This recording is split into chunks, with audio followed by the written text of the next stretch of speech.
Bon, on va pas relire tout le premier chapitre de Matthieu, parce que c'est sur cette généalogie que je vais essentiellement vous parler aujourd'hui. On ne va pas le relire parce qu'il est un peu long. Simplement, juste vous remettre dans le bain, je vous lis le premier verset. Livre de la jeunesse de Jésus-Christ, fils de David, fils d'Abraham. Donc on est dans le premier verset du premier chapitre du premier évangile qui s'appelle l'évangile de Matthieu. Abraham engendra Isaac, Isaac engendra Jacob, Jacob engendra Judas et ses frères. Judas engendra. Et on lit ça dans toutes nos églises, les catholiques, les protestants, les orthodoxes, soit la nuit de Noël, soit le dimanche précédent Noël, soit un autre moment, mais enfin, en tout cas autour de la Nativité. Toutes les églises le lisent et on voit la plupart du temps, peut-être pas toujours, mais la plupart du temps, l'assistance écoutée avec des grandes oreilles et en disant mais quand est-ce que c'est engendra, ça se termine. Parce que tout le monde s'ennuie un petit peu, parce que c'est un peu long, parce que ça fait une page et demie, c'est un peu long, quoi. Engendra. C'est pas les jeunes qui me diront le contraire. On est d'accord, on s'ennuie un peu. Donc, la question c'est comment on fait pour écouter ça avec toutes ses oreilles, avec le cœur ouvert et de ne pas s'ennuyer. Parce que le but, c'est de ne pas s'ennuyer, c'est d'être en alerte. Parce qu'on se dit, mais pourquoi le parchemin coûte cher? Pourquoi Matthieu met autant de temps finalement à nous dire que Jésus il est né de toute cette lignée avant lui? Alors, on va essayer de démêler un peu l'histoire. Première chose, donc Matthieu, la traduction, on va plutôt dire comme ça, la traduction du grec de Matthieu, c'est livre de la Genèse. Bon. En réalité, ce livre de la Genèse traduit une expression hébraïque qui se dit Sefer Toledot, qui pourrait se traduire, qui devrait se traduire beaucoup plus par livre des histoires, ou de l'histoire, ou bien livre éventuellement des engendrements. Parce que ce mot Toledot en hébreu signifie aussi l'histoire, aussi bien que les engendrements. Et vous savez que pourquoi Matthieu fait une grande généalogie comme ça, c'est parce que c'est le vrai fils d'Israël. Il veut montrer, dès l'ouverture de son évangile, que ce livre-là, il a quelque chose à voir avec toutes les généalogies qu'on dit dans le Premier Testament. Et il y en a beaucoup. Notamment, déjà, dès le chapitre 5 du livre de la Genèse, livre de la Genèse d'Adam. Et puis on a tous les... Voilà. Et puis le chapitre 10 et 11, avant l'arrivée d'Abraham, il y a toute la généalogie, etc. Il y a beaucoup de généalogies. Je ne vais pas vous les donner toutes parce que là, on est encore là demain matin. Et donc, c'est de vous dire pourquoi on fait des généalogies et pourquoi c'est important que moi, Matthieu, je montre toute la généalogie de Jésus dans les détails. Okay ? Bon, ça, c'est la première chose. La deuxième chose, c'est que, voilà, on ne peut pas parler dans l'esprit sémitique du 1er siècle d'un grand personnage, parce que c'est ce qu'il est en train de dire. Il parle avec sa communauté, toute sa communauté juive. Nous sommes dans un milieu, on va dire peut-être judéo-chrétien, mais en tout cas juif sûr. Donc il dit, là je vous annonce un grand personnage. De même qu'Abraham, de même que Adam, il a sa généalogie, et bien là il y a, enfin en tout cas la généalogie qui suit Adam, parce que lui il n'en a pas avant, et bien là il y a un grand personnage, donc ouvrez bien vos oreilles et regardez comment ça marche, d'où il vient et pourquoi c'est très important qu'il soit inscrit dans le peuple. Et vous savez que les généalogies, elles ont pris de l'ampleur après le retour d'exil, parce qu'au retour d'exil, il fallait bien, comme on était en exil, il y en a, qui revient d'exil? Est-ce que c'est ceux qui étaient partis? Est-ce qu'ils étaient juifs? Est-ce qu'ils n'étaient pas juifs? Donc on vérifie on pourrait dire la lignée de chacun. Pour être prêtre, il fallait absolument être juif. Et puis il y a une autre raison qui m'échappe, mais qui va me revenir, qui fait qu'il fallait absolument avoir une vérification. Et ça, on l'a même inscrit dans le livre d'Esdras. Voilà, pour un mariage. Tels furent les engendrements du ciel et de la terre quand ils furent créés. Ah oui, alors, engendrement aussi des cieux et de la terre, pour la Genèse. Et en Esdras, chapitre 2, ces gens-là cherchèrent le registre des généalogies, mais ne le trouvèrent pas. alors on les déclarera souillés, exclus du sacerdoce. Donc pour le sacerdoce et le mariage, il fallait la généalogie pour prouver. Donc vous voyez l'importance de l'enracinement dans le peuple. Donc si toutes les généalogies ont une fonction très importante, avec le lien de parenté, pourquoi? C'est parce qu'il y a l'idée de l'élection divine. C'est-à-dire si un peuple est élu, ça veut dire aussi que chacun des membres fait partie d'une élection. Et donc, chacun de ces membres peut-il honorer, peut-il être représentant de cette élection? C'est-à-dire de dire, oui, j'ai choisi personnellement Abraham, Isaac, Jacob, etc., David, d'être dans cette élection et de suivre la ligne de l'élection. Donc ça, c'est fondamental aussi. Alors, maintenant, si on regarde bien, livre de la Genèse de Jésus-Christ, fils de David, fils d'Abraham. C'est bizarre. Abraham, il est après David? Abraham est avant David. Donc pourquoi, donc, première question, là, vous voyez tout de suite il faut se poser des questions, très important. Pourquoi Matthieu, il sait quand même qu'Abraham est avant David, comme normalement on devrait tous le savoir. Pourquoi Matthieu nous donne d'abord fils d'Abraham, fils de David, fils d'Abraham? Voilà, c'est messianique. Voilà, c'est messianique. C'est messianique et c'est le roi Messie. Donc on est en train de nous dire, Matthieu déjà est en train de nous dire, donc vous voyez déjà, rien que le premier verset, vous serez plus attentif dans une semaine, rien que le premier verset, c'est moi, Matthieu, je suis en train de dire, celui que je vous présente, il est le roi Messie, il est le descendant du roi Messie, c'est le nouveau roi Messie, et ça veut dire qu'il est roi et prêtre, et prophète, pardon, parce que le Messie est un prophète d'abord. Et prêtre aussi, parce que Abraham va être non seulement nommé prophète, mais il sera nommé prêtre parce qu'il va offrir le sacrifice. Donc ça, c'est très important aussi. Et Abraham est cité ensuite. Donc ces deux noms vont, dès le premier verset, nous dire ce personnage qui va arriver à la fin de ma généalogie, les rois, prêtres et prophètes. D'ailleurs, confirmé par l'Épître aux Hébreux. Confirmé par l'Épître aux Hébreux, qui est la seule épître qui dit que le Christ est le grand prêtre éternel. C'est la seule qui parle du Christ comme prêtre. Sauf que là, c'est sous-entendu. Ensuite, l'autre chose très importante, et ça, tout le monde là je pense qu'on l'a dans l'oreille, c'est la place des femmes. Combien de femmes il y a dans cette généalogie? 5. Il y a d'abord Tamar, Ruth, Bethsabée, Rahab, merci, Rahab, Bethsabée qui n'est pas nommée, qui est nommée comme la femme de Ouri, et Marie. Et Marie, la mère. Voilà, Ouri qui a donné sa vie. Bon, voilà. Alors, ça, c'est très important. Donc, ce qui va nous alerter dans cette généalogie, c'est que quelle est la place de ces femmes dans l'histoire de ce peuple? Et si vous regardez bien, toutes ces femmes ont eu une importance capitale, mais capitale, toutes. Il y a Tamar d'abord. Il y a Tamar et Rahab et Ruth, c'est les 3 premières. Donc, je ne vais pas développer, parce que je pourrais, si on a un peu de temps à la fin, on pourra en reparler, mais il faudrait que chacun, on ait bien en tête Tamar, heureusement qu'elle était là, parce que c'est grâce à elle que finalement la lignée messianique a pu se produire, alors qu'elle s'est prostituée pour ça. Avec son beau-père, elle s'est prostituée, vous vous rendez compte un peu, pour que la lignée messianique, donc vous voyez comme quoi, ce qui pourrait sembler mauvais aux yeux humains, et d'ailleurs Judas lui dit, elle est plus juste que moi, alors qu'elle s'est prostituée. Donc, parce qu'elle a été le fil qui allait se casser, elle a réussi à prolonger le fil pour que la lignée messianique continue. Rahab, c'est celle qui a sauvé les explorateurs, Jéricho. Grâce à elle, elle a reçu les explorateurs, et grâce à elle, les explorateurs ont pu, prendre Jéricho.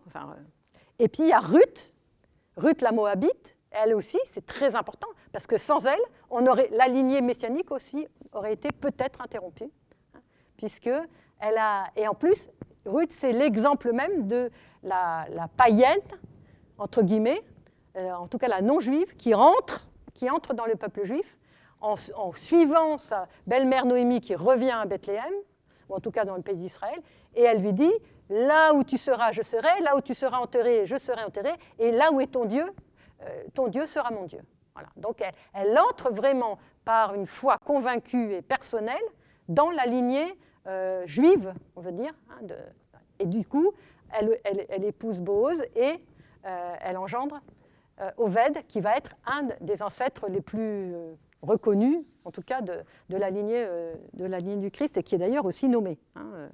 Voilà, Boaz engendra Oved de Ruth. Voilà. Et Oved ou Joved, hein, selon que c'est le grec ou l'hébreu, mais ça peu importe. La matrice féminine est fondamentale. Hein. Mais fondamentale, j'en parlerai demain, pour montrer que dans un couple, on dit toujours Abraham, Isaac, Jacob, et on fera bien de dire les femmes aussi. Parce qu'elles ont parfois, de manière beaucoup plus discrète, une importance presque plus grande, ou en tout cas aussi grande, pour justement que se continue l'élection de la lignée, que ce soit la lignée messianique ou que ce soit le projet messianique divin. Par exemple, Rebecca avec Isaac et Jacob, hein, c'est le projet messianique qui devait absolument se continuer dans quelqu'un qui était digne de recevoir la primogéniture, qui était Jacob et qui n'était pas Ésaü.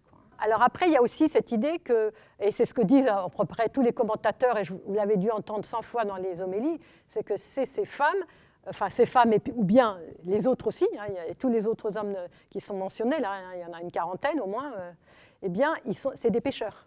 C'est des pécheurs. C'est-à-dire que celui qui va venir, qui va s'appeler Jésus, Fils de Dieu, Christ, eh bien, il n'a pas peur d'assumer dès sa naissance et dès avant sa naissance toute une lignée de pécheurs. Voilà. Et ça, c'est fondamental parce qu'il est venu pour ça. Donc, ça montre aussi, dès la généalogie, dès les premiers versets, à quel point son incarnation est fondamentale.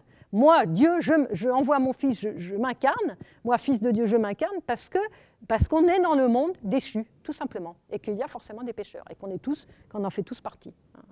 Bon. Alors maintenant, comme vous savez, donc, il y a plusieurs parties dans cette généalogie. D'ailleurs, les Bibles le découpent hein, très clairement. Donc, Jessé engendra le roi David. Donc, première étape. Donc, il y a tous ces noms, hein, Esrom, Aminadab, Naasson, Salmon, Boz, Joved.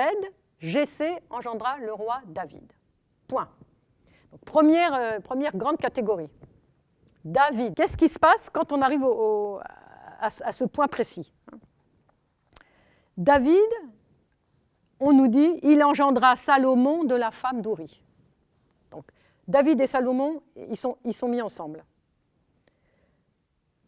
C'est toute l'histoire de la tribu de Juda, et donc toute l'histoire dont la littérature rabbinique va interpréter les actions de ce roi David. Et vous savez que pour la lignée juive, le roi David, c'est le roi par excellence. Et pourtant c'est aussi un grand pécheur. Repenti, oui, bien sûr, heureusement. D'ailleurs, Dieu ne peut pas sauver les pécheurs qui ne sont pas repentis, parce qu'il ne peut pas aller contre la volonté. Donc forcément, mais n'empêche, c'est le modèle du roi. Bon. Et Salomon arrive juste après. Et qu'est-ce que fait Salomon? Quand Dieu lui demande s'il veut de l'or, etc., il dit, moi, ce que je veux, c'est un cœur intelligent et la sagesse pour avoir le discernement. Et c'est parce qu'il a la sagesse du discernement qu'il va être un instrument, un artisan de paix, voilà, dont on peut lire certains extraits dans le livre des rois. Et d'ailleurs, il a une certaine supériorité sur les démons, hein, Salomon. Et cette supériorité sur les démons nous vient d'un midrash sur la construction du temple. Et au moment de cette construction du temple, il y a un dialogue dans le midrash entre Salomon et Asmodée, le démon qu'on va retrouver dans le livre de Tobit. Et en fait, il va réaliser une sorte d'exorcisme, voilà, Salomon, dans le midrash, hein, je dis bien, qui explique qu'il a une supériorité par rapport au démon. D'ailleurs, c'est intéressant parce que ça rejoint l'évangile de ce matin. Ne soyez pas heureux parce que les démons vous sont soumis. Alors moi, je me pose une question. Quand même, si on arrive à soumettre les démons, je veux dire, il ne faut peut-être pas en tirer gloire, mais n'empêche qu'on est content, quoi. Quand le démon vient nous attaquer et qu'on arrive à le soumettre, on est quand même content, parce que ça veut dire que Dieu nous a bien donné la grâce et la force pour combattre ce qu'on appelle tout simplement une tentation. Donc c'est quand même pas mal aussi, même s'il faut viser le royaume de Dieu, et là je suis bien d'accord. Et donc, ce Salomon qui va être supérieur aux démons, eh bien, il ressemblera, enfin, il ressemble comme type de l'antitype sera le Christ qui, lui, va exorciser beaucoup de démons tout au long de sa vie terrestre. Alors ensuite, on nous parle de Ézéchias. Ézéchias, donc deuxième partie, David engendra Salomon, Roboam, Avia, Azia, Josaphat, Joram, Osias, Jonatham, Akaz, Ézéchias engendra Manassé, Manassé engendra Almon, etc. Jusqu'à, et Josias engendra Jéconias et ses frères, ce fut alors la déportation à Babylone. Deuxième étape. Qu'est-ce qu'a fait Ézéchias et qu'est-ce qui s'est passé au moment de la génération de Ézéchias et Manassé? Alors, le Talmud, Sanhédrin 99, dit, alors écoutez ça, c'est incroyable, quoi. Quant à Rabbi Hillel, il soutient qu'il n'y aura pas de Messie pour Israël, car il a déjà été consommé à l'époque d'Ézéchias. Ézéchias lui-même ayant été décrit comme celui qui aurait pu être le Messie et qui finalement n'a pas mérité de l'être. Et Isaïe l'avait frappé d'une maladie, comme on le voit dans le livre d'Isaïe chapitre 38, pour lui annoncer sa mort imminente, prochaine. Et en fait, si vous vous souvenez bien, il se retourne vers le mur et il a 15 années supplémentaires. Et ces 15 années vont pouvoir le permettre de donner naissance à Manassé. Et parce qu'il fallait absolument que le Messie sorte de son sein ou de sa lignée. Donc il fallait qu'il ait des enfants, puisque lui, de toute façon, voilà, finalement, il n'a pas été le Messie. Donc il fallait que de sa lignée, Manassé, etc., continue la lignée pour que le Messie sorte de sa lignée. Et dans un autre dialogue du Talmud, en Berachot 10, Ézéchias demande « Pourquoi un si grand châtiment ?» Donc finalement de mourir, quoi. C'est parce que tu ne t'es pas occupé de ta descendance. C'est que j'avais prévu, grâce à l'Esprit Saint, que je procréerais de mauvais enfants, déclare Ézéchias. Réponse de Dieu. Est-ce que les desseins du miséricordieux te regardent? Ce qu'il t'a ordonné, tu dois le faire. Le Saint béni soit-il agira comme il lui plaira. Alors, donc même si on a une intuition où on sait que ça va aller à la catastrophe, eh bien, il faut faire confiance dans ce que Dieu demande et Dieu va se débrouiller pour que ça marche, quoi. Et alors, Ézéchias avait vu juste, parce que si vous regardez ce qu'a fait Manassé, ce qu'a fait Amon, c'était des rois impies et des incapables. Et donc, ils font aussi partie de cette généalogie qui font partie de ces pécheurs. Sauf que Manassé, il a eu une grande prière de repentance que nous avons dans nos nouvelles Bibles de la Tob et dans notre prière des grandes complies de Carême. Nous, en tout cas, dans la tradition byzantine. Voilà. Mais Josias, voilà, donc tout ça, mais à un moment donné, il y a Josias, juste après, et Josias, lui, va être un grand roi, peut-être le dernier des grands rois d'Israël, qui va purifier le pays des idoles, qui va unifier le culte autour du temple de Jérusalem et qui va rassembler tout le monde autour de ce culte. Donc Josias, un très grand roi, qui fait partie aussi de cette généalogie.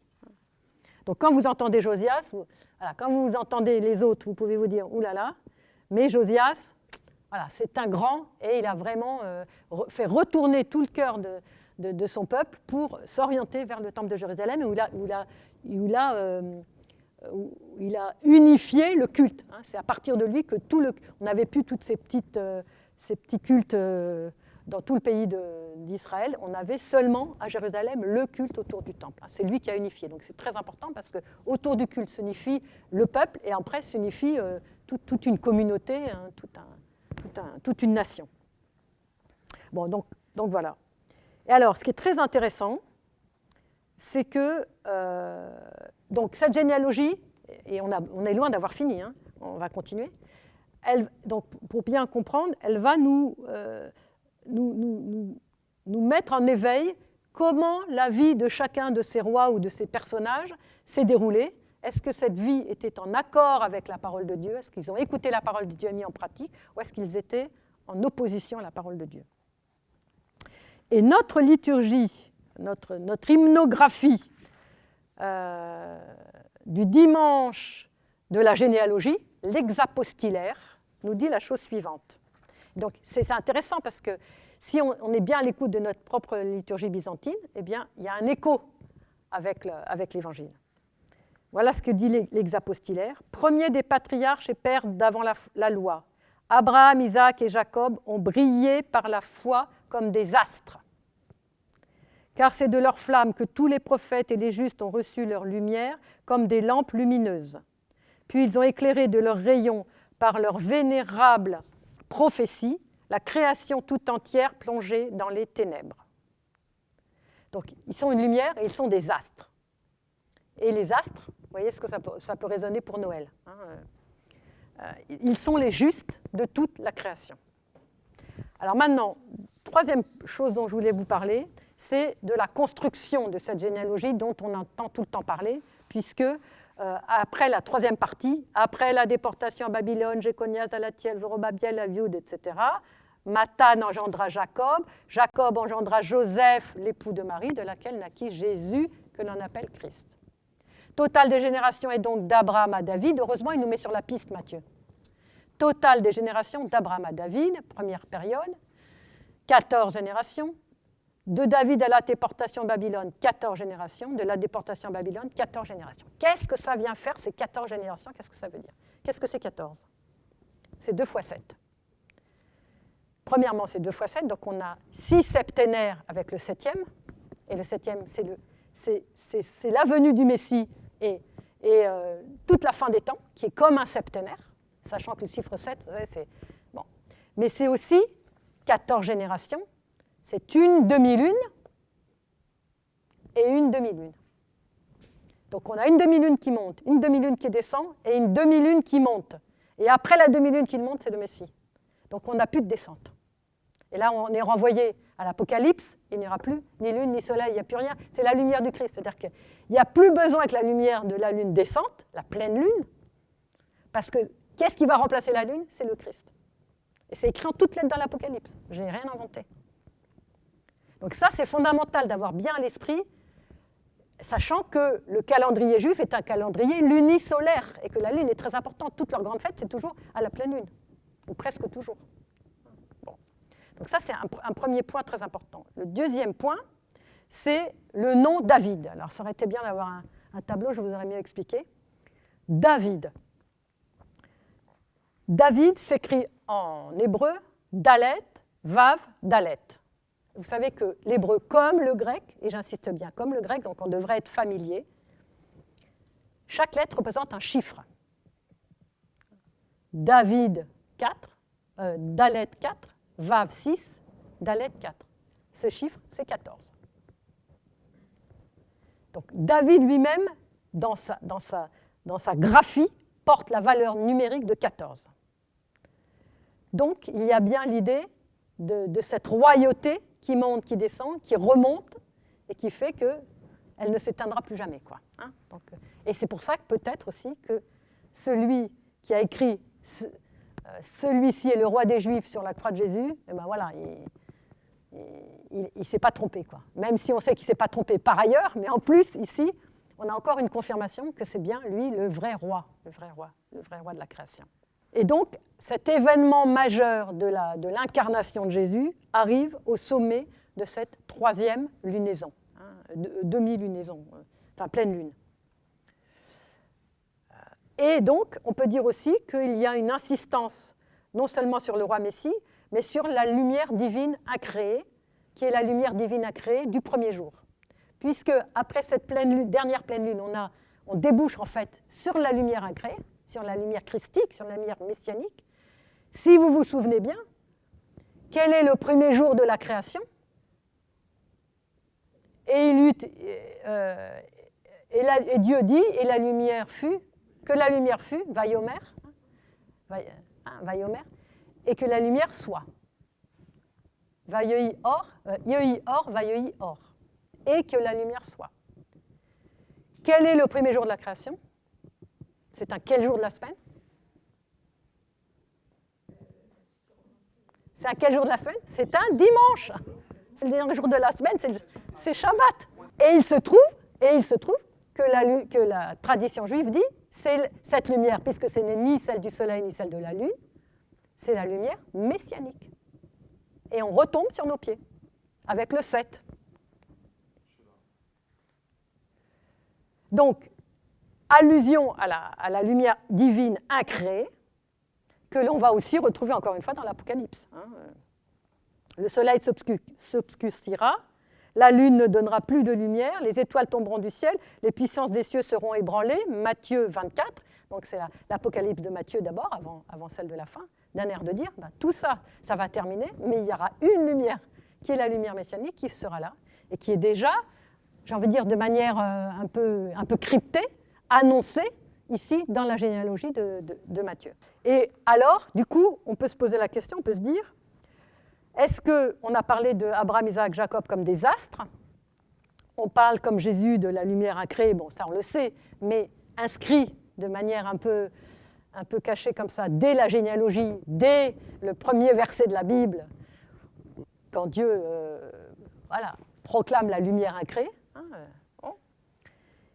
Et si nous regardons la manière dont Jésus vient au monde, nous ne savons pas s'il y a un bœuf et un âne dans la grotte. La grotte, on ne sait pas très bien si c'est vraiment une vraie grotte. Enfin, toute la manière de décrire la naissance de Jésus, telle que les évangélistes nous le décrivent, est plutôt empruntée au protévangile de Jacques, en tout cas certains éléments. Et que dit le protévangile de Jacques? Il dit « Ils s'arrêtèrent à l'endroit de la grotte, une obscure nuée enveloppait celle-ci, et la sage-femme dit « Mon âme a été exaltée aujourd'hui, car mes yeux ont contemplé des merveilles, le salut est né pour Israël. » Aussitôt la nuée se retira de la grotte, et une grande lumière resplendit à l'intérieur que nos yeux ne pouvaient pas supporter.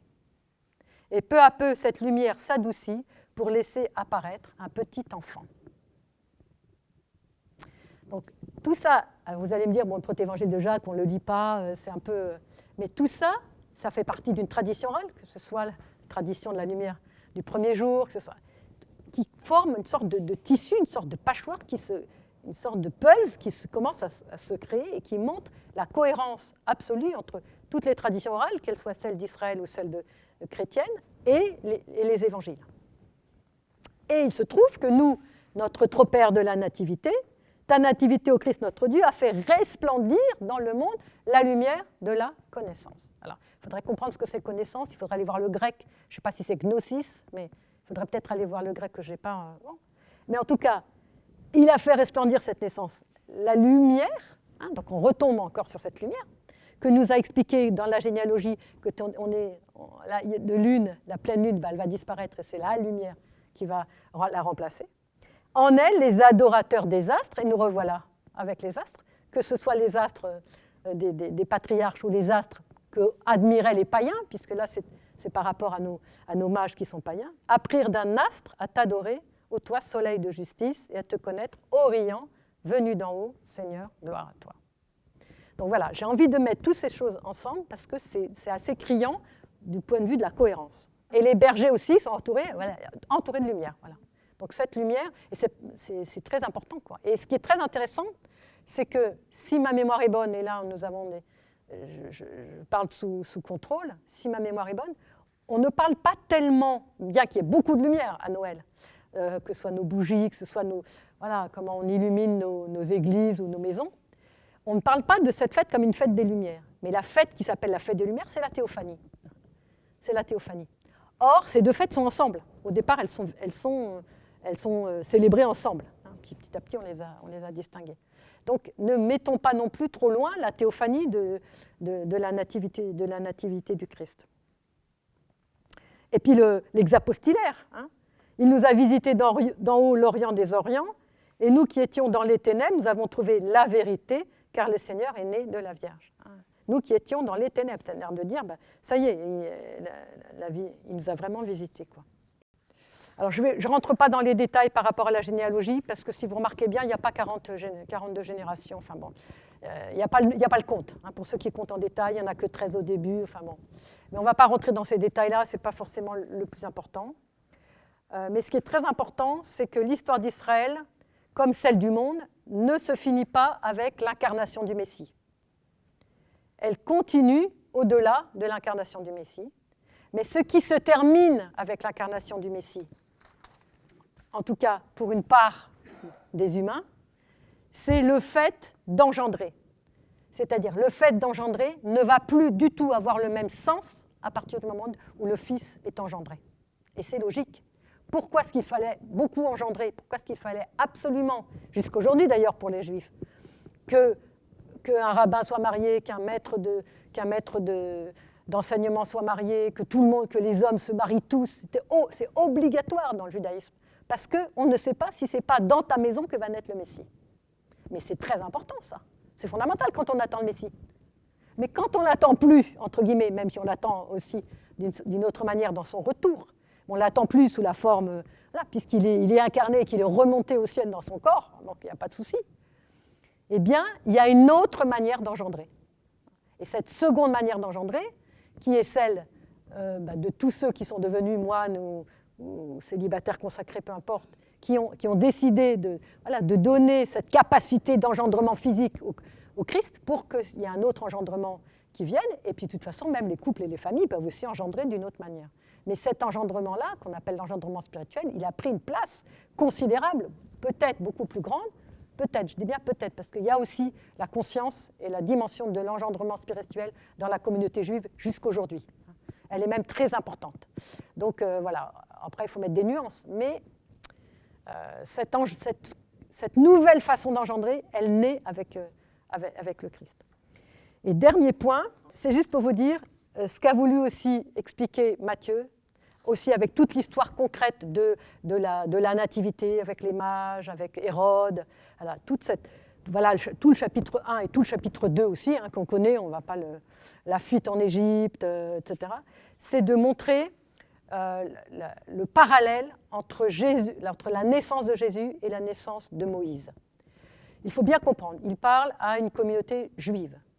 Pour la communauté juive, j'ai envie de dire, le maître par excellence, c'est Moïse. Il n'y a pas d'autre maître que Moïse. C'est lui qui a reçu les tables de la loi. C'est lui qui a parlé bouche à bouche avec Dieu. Enfin, je veux dire, c'est le grand maître. C'est lui qui a fait le lien au Sinaï et puis qui a reçu des révélations extraordinaires. Donc c'est le maître. Qu'est-ce que Matthieu veut montrer? Il veut montrer à sa communauté qui, pour le moment, est encore focalisée sur Moïse, que ces petits enfants qui s'appellent Jésus, qui est né dans une petite crèche, qui a l'air de rien du tout, qui semble pauvre comme tout, et puis qui est normal comme tous les autres petits enfants, à travers lequel on ne voit rien d'autre qu'un petit enfant, eh bien que lui, il est et comme Moïse, et plus que Moïse. Et comment il fait pour le montrer? Il raconte l'histoire des mages, l'histoire d'Hérode, etc. Et pourquoi il raconte ça? Parce que voilà ce que dit la tradition juive sur la naissance de Moïse. Myriam a annoncé de manière prophétique. Donc, Myriam, en plus, c'est la seule de tout le Premier Testament qui a le même nom que Marie, la mère de Dieu. Je vous signale. Myriam, la sœur de Moïse, la sœur aînée de Moïse, qui a 10 ans quand Moïse naît. C'est la seule qui a son nom. Donc écoutez bien. Myriam, qui est dans la tradition juive appelée prophétesse, va annoncer la naissance d'un sauveur. Les fils des Hébreux ont eu des problèmes lorsqu'ils ont appris l'ordre de Pharaon, et ils attendaient une consolation que Myriam leur annonce en annonçant cette prophétie. Au moment de la naissance de Moïse, comme Pharaon avait fait ce décret, tous ceux qui naîtront des Hébreux, vous les lancez au Nil, tous les garçons, vous les lancez au Nil. Qu'est-ce qu'a fait le père et la mère de Myriam, qui étaient déjà de ce monde? Ils ont dit, on se sépare, on divorce, entre guillemets, parce qu'on ne veut pas prendre le risque d'avoir un enfant, et donc surtout on n'a plus de relation, comme ça on n'aura pas d'enfant, puis comme ça on ne va pas le tuer, quoi. Voilà. Et Myriam va voir ses parents et dit non, parce que là, c'est vous qui êtes responsable, si le grand Moïse ne naît pas, c'est votre faute, c'est parce que vous ne voulez pas vous remettre ensemble. Donc ils se remettent ensemble, et comme Amram, le père de Moïse, il était chef de sa communauté, tous de la communauté se remettent tous ensemble, et tout le monde a des enfants. Donc premier geste de Myriam, donc une vraie prophétesse, qui dit non, tu n'as pas le droit de faire ça, parce que non seulement en plus tu supprimes les garçons, mais tu supprimes aussi les filles. puisque peut-être tu peux avoir une fille. Bon, voilà. Donc tu peux faire ça. Alors, ils se remettent ensemble. Et pendant ce temps-là, les astrologues égyptiens viennent voir Pharaon et disent « Nous voyons dans les astres que le sauveur des Juifs est sur le point de naître. Mais nous ne savons pas s'il est juif ou s'il est égyptien. » La vision des astrologues était obscurcie parce que Moshe, bien qu'il va naître d'une mère juive, va être élevé par une mère égyptienne, et donc ils sont un peu obscurcis dans leur présage. C'est très intéressant, puisque comme vous le savez, pour ceux qui connaissent un peu le livre de l'Exode, c'est la propre fille de Pharaon qui va sauver Moïse du Nil. Donc vous voyez le truc absurde, quoi. Bon. Mais il y a ces astres, et il y a ce Pharaon qui veut tuer tous les enfants. Donc vous comprenez comment Matthieu adapte l'histoire pour faire coller l'histoire de la naissance de Jésus poursuivi par Hérode, où on va massacrer tout le monde et Jésus va s'en tirer parce qu'il va partir. En plus, il y a des songes. Il faut savoir que Myriam a eu un songe d'un personnage blanc qui lui révèle la prophétie. Amram, le père, a eu un songe. Enfin, tout le monde a des songes aussi dans le Midrash. Et donc, on voit bien que ce Midrash était parfaitement connu et de Matthieu et de ceux qui l'écoutent, de manière à ce que la naissance de Jésus montre tous les aspects, et puis cet astre qui brille de manière incroyable. Tout le monde dit, quand Moïse est né, il y avait un astre éblouissant qui était au-dessus de lui, et la maison était remplie de lumière. C'est ce qu'on raconte dans le Midrash. Donc on a des équivalences assez troublantes, on pourrait dire. Et ces équivalences, elles sont voulues parce que Matthieu s'adresse à une communauté qui sait tout ça, et qui ne pouvait pas imaginer que le futur Messie, le grand que Matthieu est en train d'annoncer, et qui en plus va se révéler plus tard le Fils de Dieu, eh bien, qu'il soit moins grand que Moïse. Ce n'est pas possible. Il fallait qu'il y ait au moins tous ces miracles, sauver d'un exterminateur, une énorme lumière, quelque chose de miraculeux, etc. Voilà. Donc, c'est la raison pour laquelle on a ce récit de la nativité. Alors, une fois qu'on sait ça, qu'est-ce qu'on fait avec toutes ces données ? Que ce soit la donnée de la généalogie, que ce soit la donnée plus globale de la naissance de Jésus. Eh bien, il faut bien se rendre compte d'une chose, ça c'est très important. Si vous lisez Luc, vous avez une autre version de la naissance et une autre version du contexte de la naissance. Quelque chose qui concorde pas très bien. D'ailleurs, il ne naît pas dans une grotte, il naît dans une maison, etc. Enfin, ça ne concorde pas très bien. Et donc, vous vous dites, donc on peut être troublé. Donc, tous les pères de l'Église ont vu ça. Évidemment que ça ne concordait pas. Tous ceux qui regardent avec un peu d'attention. Et donc, on peut être troublé par ça. On se dit, mais alors, c'est où la vérité ? Et pourquoi c'est important de savoir ça ? C'est important parce que la vérité, ce n'est pas du réel. Ce n'est pas du factuel. Il a mis son pied devant l'autre et à 3 heures de l'après-midi, et il y a eu ça. Ce n'est pas seulement du factuel. Ça peut l'être, mais ça n'est pas seulement ça. La vérité, c'est la vérité théologique. C'est théologiquement, qu'est-ce que je peux dire de ce petit enfant qui est en train de naître ? Et si c'est lui le vrai salut d'Israël, comme dit Myriam à propos de Moïse, si c'est lui, eh bien, il s'appelle Yeshua, c'est-à-dire le salut. C'est le salut en personne. C'est le salut en personne. Et donc, écoutez-le, comme on le dira aussi à la théophénique. Écoutez-le, quoi. C'est lui le salut en personne.